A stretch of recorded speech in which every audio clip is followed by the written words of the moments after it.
चट्टान के प्लेटफॉर्म पर मैं हूं राशिद सिद्दीक।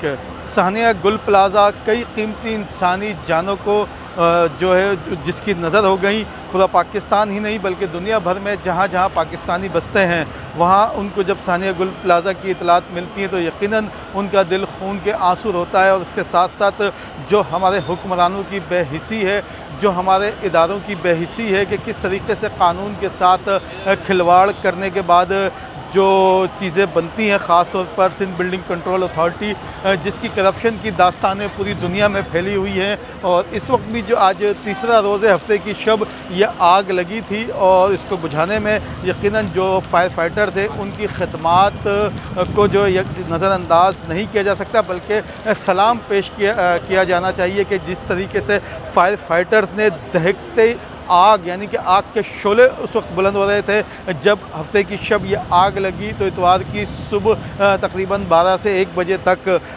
16 से 17 घंटे तक ये पूरी इमारत एक दहकता हुआ एक ऐसा जहन्नुम का मंजर पेश कर रहा था कि इसके करीब आज हम जितने करीब यहाँ खड़े हैं 3 दिन बाद उस 16 घंटे इब्तदाई यहाँ पर खड़ा होना भी इंतहाई मुश्किल था। और इस मुश्किल सूरत हाल में फायर फाइटर्स ने अपनी जान हथेलियों पर रखकर आग बुझाने की कोशिश की। उनके साथ रेस्क्यू 1112 और दीगर जो फलाई इदारे हैं उनके रज़ाकारों ने अपनी जानें हथेली पर रखकर रेस्क्यू का काम किया। और सबसे पहला काम जो कि हमारे पास वसाइल हैं KMC के फायर फाइटर्स और रेस्क्यू 1112 के पास, उसको देखकर जो कोशिश उनकी यही होती है कि पहले मरहले में आग को एक जगह पर महदूद रख सकें और उसको फैलने से रोकें ताकि इतराफ़ की जो जगहें इमारतें हैं उनको जो है वो आग से महफूज रख सकें। तो फायर फाइटर्स ने वही काम किया। इब्तदाई 16 से 18 घंटों तक कि गुल प्लाज़ा की आग रिम्पा प्लाज़ा या उससे मुतसिल गुल तिजारा मार्केट तक ना फैल सके। तो आज तीसरे रोज़ एक बार फिर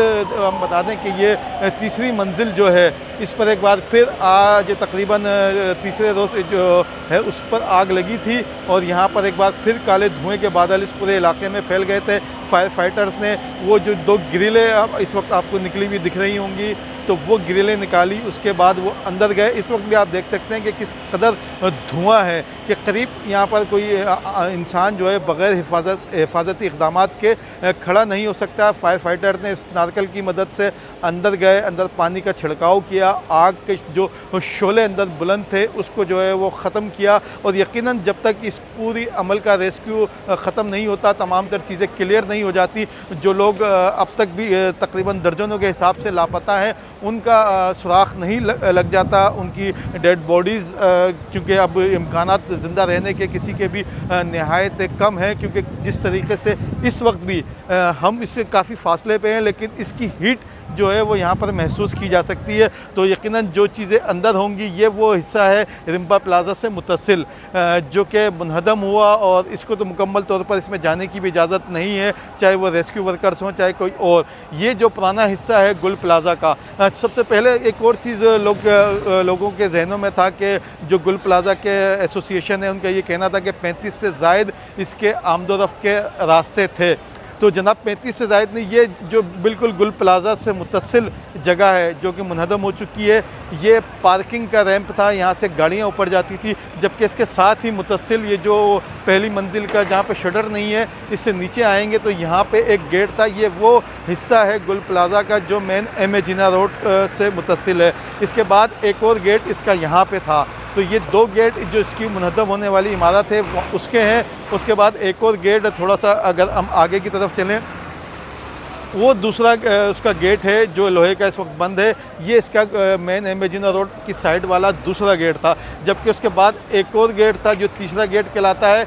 ये 4 गेट जो कि ख़रीदारों के लिए और ताजिरों के लिए जो ग्राउंड फ्लोर से आते जाते थे उनके लिए ये इस्तेमाल होते थे, जबकि वो रिम्पा प्लाज़ा से मुतसिल वाली जगह जो हमने दिखाई वो उसका पार्किंग का गेट था। अच्छा, इसके बाद जो बिल्कुल जो एक फायर स्नार्कल आपको नज़र आ रही होगी उससे मुतसिल एक रोड अंदर जा रहा है, वो जो बिल्कुल सामने DC ऑफिस है और DC ऑफिस और गुल प्लाज़ा के बीच में जो रोड अंदर जाता है मास्टर रोड की तरफ, जो कि साबिका जहाँ पर कराची के मारूफ सिनेमा अफशा, गोडियन, नशेमन, रिवाली सिनेमा उस रोड पे इसके बिल्कुल पीछे हुआ करते थे। और एक और चीज़ हम कराची के या जो गुल प्लाज़ा के हवाले से इस प्लॉट को जानते होंगे तो उसको हम ये चीज़ भी बताते चलें कि ये गुल प्लाज़ा कराची का वो तारीख़ी मकाम था जहाँ पर माजी में ट्राम जो चला करती थी एम ए जिन्ना रोड पर, ये ट्राम का स्टॉप हुआ करता था। रिम्पा प्लाज़ा जो बना है वो उस पर ट्राम की पार्किंग होती थी, इसका ऑफिस हुआ करता था। उससे मुत्तसिल ये जो गुल प्लाज़ा की जगह थी इस पर भी जो है वो ट्राम चला करती थी और यहाँ पर आकर उनका स्टॉप हुआ करता था। उसके बाद यहाँ मार्केट बनी। एक और चीज़ मैं बता दूँ कि गुल प्लाज़ा जब 1980 की दहाई में बनना शुरू हुआ था, कैमरामैन को कहूँगा कि उसी गुल प्लाज़ा को फोकस रखे जो स्नारकल के साथ वाली जगह है, जो पूरा बोर्ड तिकोना बोर्ड है ना, उसके साथ ही जो पहला गेट आता है, ये गुल प्लाज़ा का इब्तिदाई हिस्सा था। सिर्फ इसी हिस्से से दुकानें एम ए जिन्ना रोड और मास्टर रोड की तरफ जाती थी, जो कि तकरीबन 70 से 75 दुकानें होती थी। अच्छा, दरवाज़ों की जो 35 दरवाज़ों की बात की गई मार्केट एसोसिएशन की जानिब से, तो जो गुल प्लाज़ा और DC ऑफिस से मुत्तसिल वाला रास्ता है, उस रास्ते से तकरीबन 7 के करीब जो गेट हैं वो आमदोरफ्त के लिए इस्तेमाल होते थे। 7 और 4 गेट ये हो गए। उसके बाद जो मास्टर रोड वाला हिस्सा है क्योंकि धुआं यहाँ बहुत ज़्यादा है, बोलने में बहुत ज़्यादा मुश्किलात का सामना है और इसके साथ साथ धूल भी है, जिसकी वजह से बहुत ज़्यादा मुश्किल होती है। हम थोड़ा सा और आगे जाने की कोशिश करेंगे। तो आपको एक और चीज़ हकीकत बताते चलें कि जो मास्टर रोड वाला हिस्सा है वहाँ से भी तकरीबन 4 गेट अंदर गुल प्लाज़ा के लिए आने जाने के लिए इस्तेमाल होते थे। इसके बाद जो गुल प्लाज़ा के ऊपर जाने के रास्ते थे वो प्लाज़ा के अंदर से ही थे, उनके लिए किसी किस्म का बाहर से कोई रास्ता नहीं था।